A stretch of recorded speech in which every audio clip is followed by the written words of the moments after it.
Even intoxication ಮಾಡಿದ್ರು ಕೂಡ ಅದು ಕೂಡ ಲೀಗಲಿಗೆ ನಮಗೆ ಅದನ್ನು ಎಕ್ಸೆಂಪ್ಷನ್ ಕೊಟ್ಟಿಲ್ಲ. ಓನ್ಲಿ ಎಕ್ಸೆಂಪ್ಷನ್ ಏನಪ್ಪಾ ಅಂದ್ರೆ ಮೆಂಟಲ್ ಇಲ್ನೆಸ್.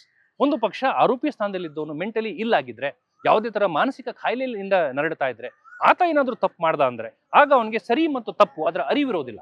ಹಾಗೆ ಮಾಡಿದಾಗ ಮಾತ್ರ CRPC ನಲ್ಲಿ ಹಳೆ CRPC, ಬಿಕಾಸ್ ಇದು ಹಳೆ ಕೇಸ್ ಇರೋದ್ರಿಂದ ಆತನಿಗೊಂದು ಎಕ್ಸೆಂಪ್ಷನ್ ಅನ್ನು ಕೊಡ್ತಾರೆ. ಮೆಂಟಲ್ ಇಲ್ನೆಸ್ ಇಂದ ಆತ ಮಾಡ್ಬಿಟ್ಟ, ಆತನಿಗೆ ಸರಿ ತಪ್ಪು ಅರಿವಿರೋದಿಲ್ಲ. ಬಟ್ ಇಂಟಾಕ್ಸಿಕೇಶನ್ ಅಲ್ಲ, ಆತ ಕುಡ್ದು ಮಾಡ್ದ ಅಂದ್ರೆ ಡೆಲಿಬರೇಟ್ಲಿ ಬೇಕು ಅಂತ ಕುಡಿದ ಮೇಲೆ ತನ್ನ ಪ್ರಜ್ಞೆನ ತಾನು ಕಳ್ಕೊಂಡ, ಇನ್ನೊಬ್ಬನ ಕೊಲೆ ಮಾಡುವಂತ ಸಂದರ್ಭದಲ್ಲಿ CRPC ನಲ್ಲಿ ಅಥವಾ IPC ನಲ್ಲಿ ಎಲ್ಲೂ ಕೂಡ ಆತನಿಗೆ ಎಕ್ಸೆಂಪ್ಷನ್ ಇರೋದಿಲ್ಲ. ಕುಡಿದೇ ಇರಲಿ, ಕೊಲೆನೇ. ಒಂದು ಪಕ್ಷ ನಿಜವಾಗ್ಲೂ ಕೊಲೆ ಆರೋಪಿ ಸ್ಥಾನದಲ್ಲಿ ಯಾರೇ ಇದ್ರು ಕೂಡ ಪ್ರೂವ್ ಆಯಿತು ಅಂದ್ರೆ ಆತನಿಗೆ CRPC ಮತ್ತು IPC ನಲ್ಲಿ ಡಿಫೈನ್ ಮಾಡಿರೋ ಪನಿಷ್ಮೆಂಟ್ ಏನಿದೆಯೋ ಆತನ ಖಂಡಿತವಾಗ್ಲೂ ಸಿಗ್ತದೆ. Thank you. ನ್ಯೂಸ್ ಫಸ್ಟ್ ನಿರ್ಭೀತಿಯಿಂದ ನಿಮ್ಮ ಪರವಾಗಿ.